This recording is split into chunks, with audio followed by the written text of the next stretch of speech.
पूर्व मुख्यमंत्री राबड़ी देवी और लालू यादव की जेड श्रेणी की सुरक्षा सम्राट चौधरी ने क्यों घटाई? तेजस्वी यादव ने नाराज होकर वाई श्रेणी की सुरक्षा क्यों वापस कर दी?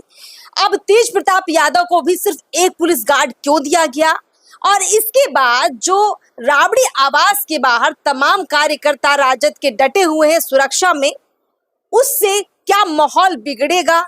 बड़ा सवाल है। क्या इससे राबड़ी आवास की सुरक्षा खतरे में आ जाएगी? और सम्राट सरकार ऐसा कर क्यों रही है? ऐसे कई सवाल हैं और इसका क्या परिणाम हो सकता है, इस पर भी बात होनी चाहिए।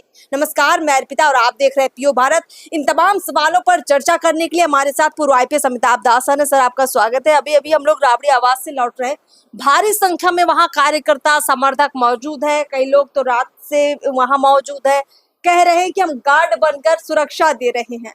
बड़ा सवाल ये है कि चलिए ठीक है, एक समर्थन के तौर पर वो खड़े रह सकते हैं, लेकिन कायदा क्या कहता है? ये जो माहौल बदला है, इसका क्या परिणाम हो सकता है?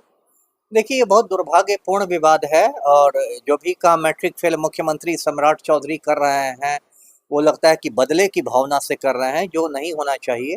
एक तो पहले देखिए, सम्राट चौधरी ने राबड़ी देवी का बंगला छीन लिया। 10 सर्कुलर रोड से लेके कहते हैं कि आप जाइए, आप 39 हार्डिंग रोड पर जाइए। 10 सर्कुलर रोड इसको नंद किशोर राम को आवंटित कर दिया गया। उसके बाद इन लोग की सुरक्षा घटा दी गई, मतलब लालू राबड़ी की, जबकि दोनों पूर्व मुख्यमंत्री हैं। तो कभी सम्राट चौधरी हरा गमछा पर निशाना साधते हैं। तो ये बात तो इसलिए भी सम्राट चौधरी के बाद अटपटी लगती है कि इनके जो पूज्य पिता हैं शकुनी चौधरी, वो खुद लालू राबड़ी के टॉप चमचों में से एक माने जाते थे। ये बात पूरा बिहार जानता है। लालू सरकार में भी मिनिस्टर है शकुनी चौधरी, राबड़ी सरकार में भी मिनिस्टर है शकुनी चौधरी। और यहाँ तक कि सम्राट चौधरी ने खुद अपनी राजनीतिक पारी शुरू की राजद से। पहली बार ये विधायक बने राजद से, पहली बार ये मिनिस्टर बने राबड़ी सरकार में, राजद सरकार में। तो अब जब आप उनको निशाना साध रहे हैं तो ये बात शोभा नहीं देती है। देखिए, जनतंत्र में पक्ष है तो विपक्ष भी है। आप विपक्ष को कुचल कर जनतंत्र नहीं रख सकते हैं। लालू राबड़ी दोनों पूर्व मुख्यमंत्री हैं, उनको कायदे से सुरक्षा मिलनी चाहिए। जो भी आप कर रहे हैं, इससे कोई बहुत अच्छा संदेश तो देश में नहीं जा रहा है ना जी। सवाल ये भी है कि सुरक्षा जो घटाई गई उसमें सम्राट सरकार की तरफ से ये कहा गया कि अब बिहार पुलिस का जो है विशेष सुरक्षा दल राबड़ी और लालू को सुरक्षा देगा। जेड श्रेणी की सुरक्षा की आवश्यकता नहीं है। और तेज प्रताप को भी एक गार्ड दिया गया। सारी सुरक्षा जो वाई श्रेणी की थी तेज प्रताप की, वो भी हटा दी गई। तो क्या वाकई में राबड़ी और लालू को इतनी सुरक्षा की जरूरत है? कायदा क्या कहता है? देखिए, कायदा तो कहता है कि किसी को दिया जाता है तो थ्रेट परसेप्शन पर दिया जाता है, ये देख के कि उस पर कितना खतरा है। लेकिन ये हिंदुस्तान है, यहाँ कोई काम कायदे से तो होता नहीं है। अब बताइए, कंगना रनौत जैसी पागल औरत को वाई श्रेणी की सुरक्षा दी हुई है गृह मंत्रालय ने। कंगना रनौत को मैं पागल औरत इसलिए कहता हूँ, वो कहती है कि हिंदुस्तान 2014 में आजाद हुआ जब मोदी जी प्रधानमंत्री बने, और ऐसी औरत को भारत सरकार के गृह मंत्रालय ने वाई श्रेणी की सुरक्षा दी हुई। अब ये जो पवन सिंह है, ये एकदम दारूबाज और अय्याश आदमी है, इनको वाई श्रेणी की सुरक्षा मिली हुई है। तो इन लोग को भाई क्या जरूरत है वाई श्रेणी की?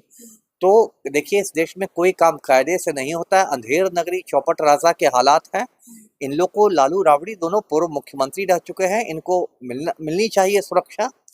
लेकिन सब कुछ राजनीतिक है और ये मुझे लगता है कहीं ना कहीं सम्राट चौधरी ये सब जो कर रहे हैं, लालू राबड़ी पर निशाना साध रहे हैं, ये अपने भाजपा आला कमान को खुश करने के लिए कर रहे हैं। जो आला कमान है, दिल्ली में बैठे हुए दो गुजराती बंधु जो हैं, नरेंद्र मोदी और अमित शाह, उन दोनों गुजराती बंधुओं को खुश करने के लिए कर रहे हैं। सम्राट चौधरी की औकात तो सुनील पांडे के खिलाफ एक्शन लेने की नहीं है।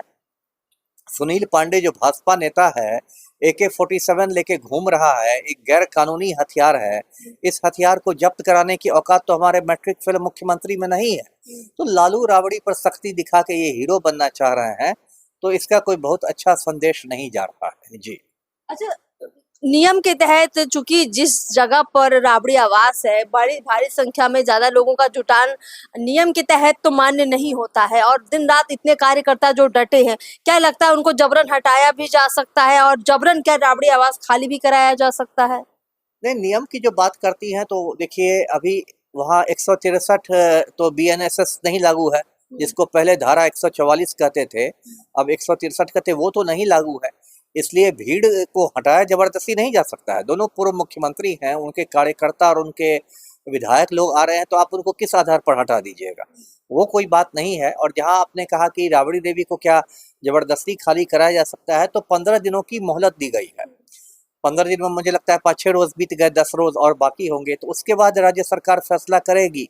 ऐसे वो भी एक अप्रिय स्थिति ही होगी यदि बल प्रयोग करके सामान फेंक के आप खाली कराते हैं, क्योंकि ये भी कोई बहुत अच्छा मैसेज नहीं जाएगा। ये कोई स्वस्थ लोकतंत्र ऐसे आसार हो सकते हैं कि मतलब सामान बाहर फेंक दिया जाए और राबड़ी आवास खाली कराया जाए। बिल्कुल क्यों नहीं हो सकता। आपको याद होगा नई दिल्ली में रामविलास पासवान की मृत्यु के बाद उनका जो सरकारी बंगला था 11 जनपथ, वो सोनिया गांधी के पड़ोसी थे, 11 जनपथ का बंगला था, उसमें से ही सामान सारे सामान फेंक दिए गए थे। यहाँ तक कि बाबा साहब अम्बेडकर की तस्वीर फेंक दी गई थी।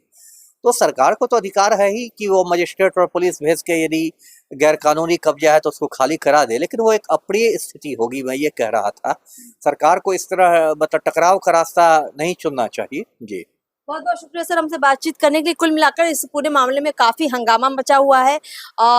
कोई इसके पक्ष में खड़ा है, कोई विपक्ष में खड़ा है, और सबसे बड़ा सवाल यही है कि इससे क्या असर पड़ेगा बिहार के राजनीति में। लोग इसे बदले की राजनीति कह रहे हैं। आपकी अपनी क्या राय है, कमेंट बॉक्स में जरूर बताइए। नमस्कार।